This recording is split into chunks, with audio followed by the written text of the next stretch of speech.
The last thing you want to hear when you need your auto insurance most is a robot with countless irrelevant menu options. Which is why with USAA Auto Insurance, you'll get great service that is easy and reliable, all at the touch of a button.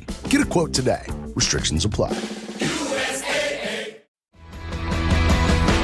You're listening to What She Said with me, Candace Sampson, and this is your weekly reminder to take up big space in life, laugh loudly, absorb new knowledge, and continue to grow and expand. What She Said is your space for the big conversations that matter and the little joys that make life sweeter. This is where empowerment meets self-care and mansplaining has no seat at the table. So grab a coffee, get comfy, and let's jump into it because life's too short not to embrace the good stuff while we tackle the tough stuff.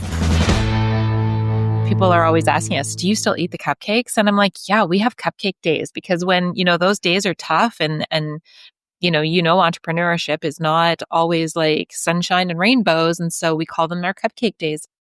That's Jodi Willoughby, who, along with her sister, Carolyne McIntyre Jackson, has been successfully running Crave, the Prairies' iconic bakery known for its buttercream dreams and lineups of devoted customers out the door. Now, after more than 20 years in business, they're finally sharing the secret family recipes that started it all in their new cookbook, Crave, cupcakes, cakes, cookies, and more from an iconic bakery. Carolyne and Jodi built Crave with from-scratch baking, fresh ingredients, and deep roots in their family kitchen. What began with their grandmother's chocolate cake and their mom's buttercream secrets has become a Canadian success story, and let's be honest, a craving for many of us. They say if you love what you do, you'll never work a day in your life, and if that's true, then Jodi and Carolyne are doing something right. Let's hear how they built a business and a life doing what they love. Let's hear what she said. Carolyne and Jodi, thank you so much for joining me today. It's a pleasure to have you here. Oh, thank you for having us on your show. It's great to be welcomed here. So let's start at the beginning. Back in 2004. So you've got a chocolate cake recipe from your grandmother, buttercream secrets from your mom, and an idea. What made you think, you know what? We could build a business around this? I think ultimately I used to love to bake. And so I would always bake. So if I was going somewhere, I would typically have a bunch of cookies with me. And that's what I did. And so one night we went over to our cousin Roy's house. And of course I took cookies with me.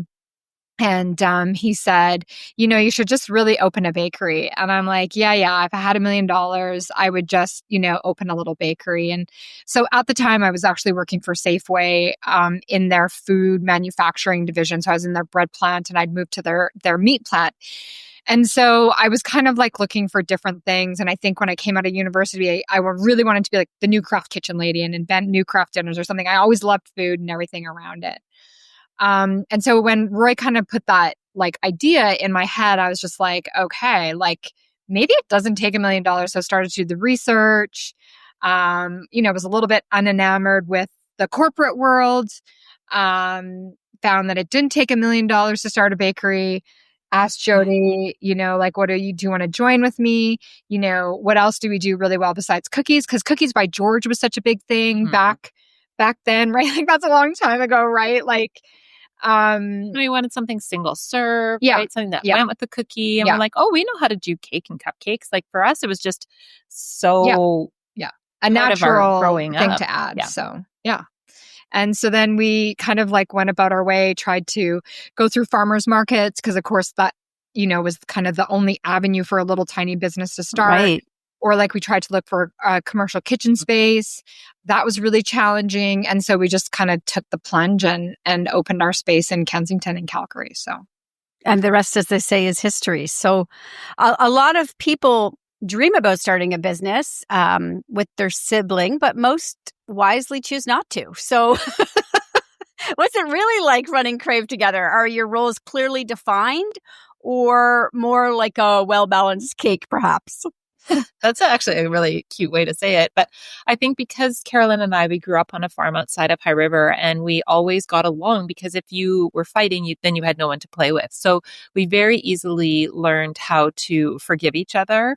And so I think it's just built a relationship between us with a lot of respect and a lot of kindness towards each other. We both have strengths, we both have weaknesses, and we kind of just help support each other in those roles. We both really are very much interested and invested in the business of Crave.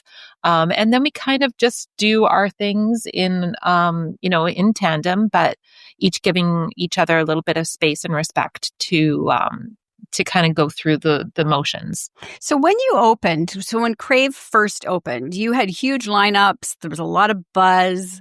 What do you think it was about your cupcakes and your story, your personal story, that made people show up and keep coming back now for 20 some odd years? Yeah, I know. It's crazy. It's a good question. I mean, no one's really ever asked us that, I don't think. And if I had to say one thing, I think it's because it does really taste good. Yeah. And so ultimately, at the end of the day, people are like, oh, well, it's a fad. Cupcakes are going to go by the wayside. There'd be articles saying, oh, the new cupcakes here, it's the cream puff. And, we've gone through all those trends. We opened up in the middle of the Atkins diet. And so we actually put that in our business plan to say it was a negative. It was a hurdle to overcome. People are cutting out sweets. But I think deep down is that it's truly worth eating. I think that once the recipe today is not any different than it was in 2004. And yeah, I think it was just, again, it's a super good product. We put a lot of care and attention. I mean, I think people have come to trust us. And, when you think of a cupcake sort of in Western Canada, it's pretty synonymous with sort of our brand. And in fact, there's another actually cupcake store that's been around for a long time, actually in Calgary, and they call their pale blue buttercream with chocolate bottomed cupcake the classic. And I was like, I wonder why it's the classic, because that's our colors. And we started with the Cravelicious cupcake. It's called the so it's Cravelicious. just kind of funny. Yeah. So yeah. I don't know. It's a good question, but what's the expression? Is it? Oh, I can't think of the expression right now. Is a serious form of flattery? Yeah, we tell ourselves all the time. Yeah. Safeway at one point in time, Safeway, because originally we used to have these plastic containers and we would tie them up with a brown ribbon. So our original colors when we started in 2004 were pale blue and chocolate brown. And so all the cupcakes went out tied with a brown satin ribbon. And then one time, one of our friends came back and showed us Safeway had blue boxes with brown satin ribbon being tied in their bakeries. I'm like, is this really happening? So you call your lawyer and they're like, well, it's Safeway, so you're tiny, they're huge. Greatest form of flattery was actually his comment back to us. So yes. So baking, obviously, as you've mentioned, is joyful. There's some nostalgia in there, and you get to pull in some creativity. But when it becomes your full-time job, how do you keep that joy alive? Do you still bake at home, or have you outsourced your birthday cakes to somebody else in the area? No, I think Carolyne and I think that's one of our core values is that you have to have a real passion for what you do. And, Carolyne and I, we bake cookies. We are constantly baking and trying new recipes. I think we just find a lot of joy from baking. And so, it is funny because people are always asking us, do you still eat the cupcakes? And I'm like, yeah, we have cupcake days because when, those days are tough and entrepreneurship is not always sunshine and rainbows. And so we call them our cupcake days. And, we love our product and we stand behind it. We still think we have the best chocolate chip cookie and our cake is delicious. And yeah, we still love to bake. I mean, we always bring in trays of stuff for our teams because now, we're baking at home. We're baking at home for a lot of our products that are coming up for a coffee shop. And we'll get into that later with you. But yeah, we're doing test baking. I think also too, we made a conscious decision back at the very beginning, whether we wanted to be, because neither of us are pastry chefs. And so we made that conscious decision to say do we want to go to pastry school Or do we want to hire the pastry chef, and do we want to run the business? And so we made a very conscious effort at the very beginning to say, actually, the route we're going to take is we're going to run the business and we're going to hire the pastry chefs. And so, yes, we know how to bake. We know we haven't good. Totally. I mean, we haven't been actively baking for a very long time, but I do think we made that conscious decision that we were going to hire the pastry chefs and that we would work alongside them, but we would focus on running the business.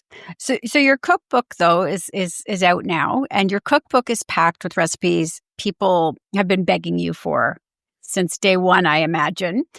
Why now? Why was now the right time to finally let those secrets out of the kitchen? And how did it feel putting family recipes into print? Such a loaded question. So, I mean, ultimately, ultimately, I think that, sometimes when we go to a bakery or we eat something and it's not delicious, we're just like, why don't they just use the chocolate cake recipe? Why does the cake not taste better? Why can't somebody just make this cake on their own? Why do they have to use a Betty Crocker cake mix? Like, why does that have to happen? And so for years we held the secret. For years we were like, well, what are we going to do? People are just going to copy us. And I think ultimately as you age and mature and understand what really the bigger purpose is that like ultimately our whole passion has been to give people really great baking, and opening up stores across the country, yes, is a grand plan, but it's also not a super fast plan. And so, how do you get that product and a really great thing into consumers' hands? Well, let's give them something. Let's give them the tools. Let's let them, bake it on their own, or go and find our bake at home cake mix at the grocery store, and here you go. So it's kind of that like touch point of how do we hit the most people, not hit the most people, but how do we get the information to the most people and make the biggest impact on really trying to have everybody to celebrate with a delicious chocolate cake. And I think we wanted to make baking accessible for everybody. Do you know what I mean? Like our cookbook, absolutely. We really pride ourselves on the fact that, not only did we share our recipes, but we shared our how-tos, our favorite instruments on how, like the tools that we have in our own kitchens at home. And so baking can be accessible for everybody, and everybody can be proud of what they produce and share with their families and friends. And so we gave it to friends to bake that are not bakers. And, we were really, really mindful of saying, okay, here's the recipe, Julie, Nadine, you gals, you don't bake. How does the cookie turn out? How does the vanilla cake turn out? And they would give us that feedback to say, yeah, it worked really well. And so again, it's all about approachability, accessibility, just making it easy, because people again are sometimes afraid of baking. It's a science, and really we just tried to say it's very simple, and here you go. I think you're on mute. Workday's starting to sound the same. I think you're on mute. Find something that sounds better for your career on LinkedIn. With LinkedIn Job Collections, you can browse curated collections by relevant industries and benefits, like flex PTO or hybrid workplaces, so you can find the right job for you. Get started at linkedin.com/jobs. Finding where you fit. LinkedIn knows how. Whatever the occasion, effortless elegance is right this way. Because Hilton brings you new ways to stay courtesy of the Nomad London. And it doesn't stop at award-winning dining in a space draped in velvet and illuminated by vintage chandeliers. No, this day goes beyond with unparalleled personalized service and attentive hospitality. Oh, and did we mention the Nomad London can be booked using your Hilton Honors points at Hilton.com? Hilton, for this day. Are there any recipes you have that you're absolutely no, there's no way you're going to share it, hands off? And I say this because, I was recently on a trip. I went into a cafe out in Cape Breton Island. They had oat cakes. Something that's very familiar to me is from being a child and being from the East Coast is oat cakes. I asked for the recipe. They said, not a chance. I said, everybody has a guarded recipe out here for oat cakes and we don't give them out. So everybody has their own. Do you have something like that? That's really specific that you're not willing to share yet? Well, before it used to be our chocolate cake and our buttercream. Those were the two recipes that we wouldn't share. And we knew that if we were going to put it all out there and share what we have been doing for the past 20 years, that we had to include them. So, they are family recipes and we're proud. We're proud of them, and they were shared with us. And so now we in turn are sharing them forward. Yeah. So you've seen all kinds of trends come and go. I imagine you were at the, or if not the start of the cupcake trend, you were certainly included in that. But since then, we've had cronuts and butter boards and edible glitter and all kinds of things like that. What's your take on sort of this ever-changing dessert world? Do cupcakes still have staying power, or, are they constantly evolving? Are you trying to change things up a little bit in that space? I think anything that tastes good has lasting power. Our ingredients are real. We use real butter, real eggs, real chocolate. So anything that has been made with real ingredients will always have staying power. We like to play around with our flavors. When Carolyne and I first opened, we had a craving of the month. And so that was kind of our fun way to play with different ideas and different flavors. And so we still always we're always watching food trends. We're always watching flavor ideas. And so we always bring our teams together, come up with all these fun ideas, always start with a home, something that comes from the family archives, whether it's our, team members' family archives or our family archives. And then we just let our teams create. And so, but they always go back to, it has to be made with real ingredients. It has to taste the best that you've ever tasted before that we'll even bring it out onto our bakery shelves.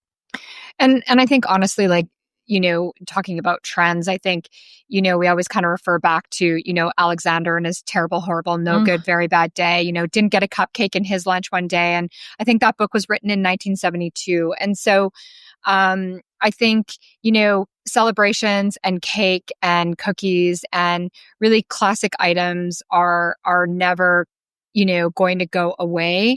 And even with our bake at home line that we've brought to the grocery stores, we don't want to be like the of the moment trend and, splatter, keto cake mix or something on it. Right.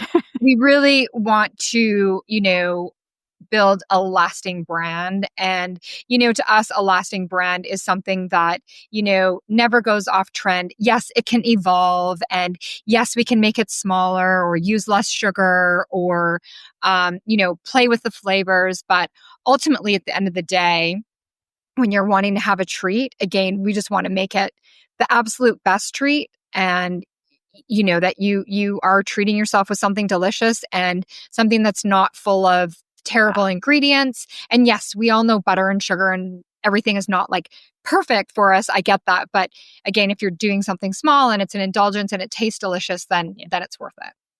And there's a difference between butter and shortening, right? Exactly. 100%. Yeah. Right. And so I mean, yeah. Sorry, go ahead. No. It's all good. I could go on a rant about shortening and I won't. You're preaching to the choir, so you're not offending me. I believe, everything should be, this is my kids' joke that this is an ingredients only house because I think you should make everything. It's way better than buying it, and you're less likely to overconsume it if you're making it from scratch. There's a lot of polish though in the Crave brand, and I want to know, how do you deal with sort of the behind the scenes mishaps that I'm sure must come up for you when you're testing things or maybe, pushing out new products in your store? How do you deal with all of that? It's funny. We have a mishap right now. You want me to show it to you right now? Yes, please. I mean, people watching the podcast won't be able to see it, but the video they will. Yeah. Exactly. I don't so this is a little bit of mishap. So this cookie got launched. I stopped by the store the other day and I saw this cookie. Yeah. And I was like, that is not ideal. And so I guess I just didn't love the look of it. It seems to be like the glaze on it is turning. Honestly, not our best foot forward product. And so I got it and we immediately have dealt with it to say, stop whatever glaze is on there. So yeah, we just have had to deal with this to say, please stop. bake the cookie, but let's like change whatever we're dipping that in. So like, we'll just go back to our classic white chocolate drizzle. So yeah, that's a mishap, right? Right there, actually. I mean, even though, like we have, a team of 100 that we all work together, I think we're really strong. We're really supportive of one another. And so when things kind of fall apart, instead of, going into a blame game or we just all try to remedy, because everybody wants at the end of the day to be able to serve really great baking to people. And so, we'll come in, we'll brainstorm, and it could be anything, right? It could be, there's a number of little mishaps that happen along the way, from employees that are just not, able to kind of make it. And, we all work together to try to like hold each other up and solve the problem. And, we get on things right away. We say we're small, but we're mighty. Yeah. We have a really good team that really, again, everybody works really well together. Yeah. But it sounds like you're really still, I mean, I have to say that story you just told, 20 some odd years into this business, sounds like you are still very much hands-on into the small details, which is probably a big factor in your success. Yeah, some people might say too involved. I don't know. I think it's so, it's so important to Carolyne and I that, it's truly a representation of who we are, our values, our passions, and we hire people with the same values and passions. And so, we like to be in the store. We like to talk to the managers. We like to talk to, the bakers, and the retail, and the customers, and we like to get feedback. And so, I don't know, it's just who we are. And yeah, some people might say we're too involved, but we like to be involved. So you've opened and closed locations over the years. What have been the toughest decisions in your business journey? And how did you know when it was time to pivot or scale back? Yeah, so the one biggest decision that we made, so we opened Kensington in 2004. So that's the original bakery. And it just like in 2.5 years got so busy, like, we couldn't keep up. Like people thought it was a joke that we would, sell out. We're like, listen, like we are starting at 3 a.m. We have 9 people in the back here. Like we just can't keep up. So then we decided to open, a little tiny bakery. It wasn't a bakery, a little tiny store without a bakery attached to like kind of like feed, like just kind of separate out the product a little bit. So it actually didn't do much for us, but even then create more demand and have even more people and start earlier. And so it was a really sort of pivotal moment for us. It was like, okay, if you're going to open up more stores, what do they look like? And at that moment in time, we truly made the decision that we were going to make sure that every store we open has a bakery inside of it. And again, when we first started, people were always very interested, and they were like, what you should do is you should just open up a production facility and have little, well, not vans back then, but just little stores that you just feed the cupcakes to, and then you sell the cupcakes. And we were like, yeah. If we were all about the money, that's what we would do. But, we did choose to open up stores with bakeries in them, and they bake from scratch every single morning. And so they get up, they crack every egg, they unwrap 1 pounds of butter, and they bake the cupcakes from scratch every single day, cupcakes and cakes. And so it's not easy. And some people have said, oh my gosh, wow, after 20 years, I thought you'd have so many more locations. And, but at the end of the day, we've kind of grown according to, keeping it all within like us owning it. We don't have any outside ownership. We still get to obviously control whether or not the lemon poppy seed cookie looks good or not. And ultimately just really kind of kept things tight. And so learning for us, like we missed the hustle and the bustle and the busyness of the bakery. So that was a big learning for us. So then we moving forward. And so we built stores with bakery. After Kensington, we built 3 more in Calgary after we closed our we closed our 17 little of them, yeah. storefront. So we opened up 4. So now we have 4 operating bakery locations in Calgary, 1 in Edmonton, 1 in Saskatoon. We have our production facility here in Calgary where we do some of our gluten-free, vegan, some of that big stuff that then the stores have more time to decorate cakes and decorate cupcakes. We call it like the pretty stuff, right? That the customers love and they see. And we do our and it bake at comes out. home line here. So Yeah, our bake at home line, which is in the grocery stores. So, it's just kind of a nice combination of us being able to, again, it was our big mandate when we started just to get great cake in to as many people as possible. Yeah. And we're opening up our first new store in 12 years. Oh, wow. Exciting. Where? In Kelowna. Oh, that's so great. And when is that opening? Mid-June, hopefully. All right, we'll keep an eye on that. So you've built a beloved Canadian brand. Did you encounter resistance or underestimation early on being women in this business? And what advice would you offer to women trying to build something of their own today? Yeah, I think at the very beginning, I think it was hard for people to believe that we were going to bake things from scratch. We had suppliers that came to us and said, well, I have a cake mix.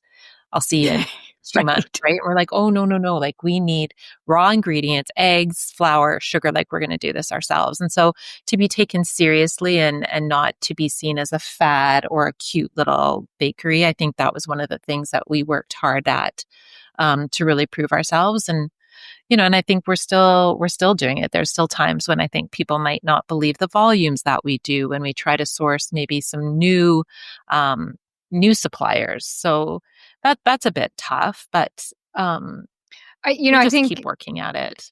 Yeah, and I think I think you have to be confident in your decisions and say, actually, yeah, I really do believe in my product, and so I think it goes back down to that, belief in the product, belief in what you're doing, and truly have a passion for what you do, because it's not easy to do this every day, day in and day out, and after 20 years, it's like. Someone says something and it's like, oh my God, yes, we've had that problem before, 10 years ago. Now you're like thinking about, okay, well, when did we go back there? But I think for women in business, I think, again, like follow your passion, do what you do best. And I think stay strong and believe in yourself is a big one, I think, as well. And we always hire people who know more than us. Yes. Yeah, totally. Totally. That is a huge one for us. So we have like great accountants, we have great marketing, operations, our CPG, like we just have hired people that are we would consider them very knowledgeable in their fields. Yeah. So who would be, on a fun note, I have 2 questions. How many cupcakes do you think you've eaten over your career at Crave? And who would be your dream celebrity customer to walk into Crave and order a cupcake? Okay. The number of cupcakes that we have eaten. Oh my gosh. Well, I started 20 years ago. I'm going to say she's doing math. I'm going to say had like, I don't know. I bet that is such a tough question because there's all the sampling and it's like, oh yeah, you think you only have like one bite, but then you actually ate the whole thing. Get a piece of cake. It's got to be in the thousands. We've probably eaten thousands of cupcakes, I would imagine. And I think my celebrity person to walk through the store and order a cupcake would be Taylor Swift. Oh, wow. Wouldn't that be great? Yeah. Great. So great. So I'm going to throw the classic Martha Stewart. So, yeah, great response. We grew up with Martha Stewart. She's still like evolving. Talk about like women in business and how to evolve a brand. I mean, the woman was on the front cover of the Sports Illustrated at 82 years old. She's the boss. Walked through our front door. Yes. And was like, ladies, this is the best cupcake I've ever had. I think I think I would cry. Yeah. So I think that would be mine. And on a hotness note, Ryan Reynolds. Okay, fair enough. And thank you for pulling in a Canadian to the conversation as well.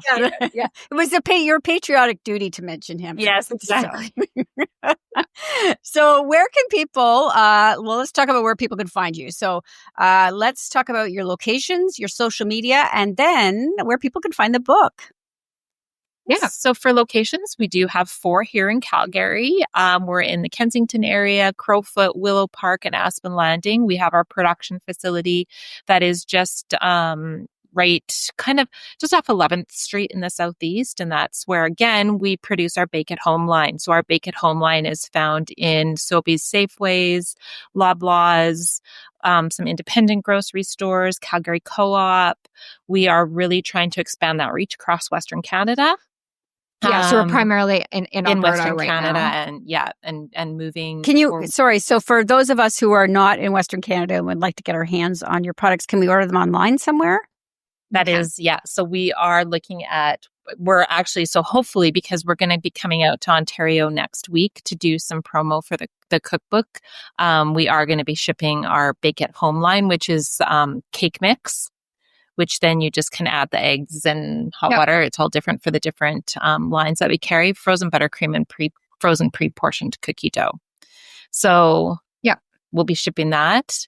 And then we are in Edmonton, Saskatoon, soon to be Kelowna. Yes. Which is super exciting for us. Yeah. Social media, our Instagram is at Crave Cupcakes. Our website is cravecupcakes.ca. There's also a story. And then, Bake at Home across Western Canada, soon to be shipping into the Eastern Canada. And then our cookbook, you can get that online. There's lots of retailers, and we're actually, when we're in Ontario, we're going to do a book launch at Queen's. Yeah, Queen Books. Yeah. All right, fantastic. Yeah. Well, ladies, I can't wait to get my hand on your cookbook. I know there is one on its way to me, and I am going to try it out in the kitchen. And I'll be looking for your products. I'm hoping that I'll see them in the stores as well. So here in Eastern Canada soon. But good luck with your book launch, and thank you for joining me today. Oh, thank you for having us. Really nice. If you enjoyed today's episode, please take a moment to share it with someone who'd love it too. And don't forget to hit subscribe to What She Said with me, Candace Sampson, on your favorite podcast app. It's the easiest way to stay connected. Want more? Sign up for my newsletter at whatshesaidtalk.com to get all the latest updates, and let's keep the conversation going on social. You can find What She Said on Facebook and Instagram, and you'll find me on Threads, TikTok, and Blue Sky at Candace Said. Thanks for listening, and I'll see you next week.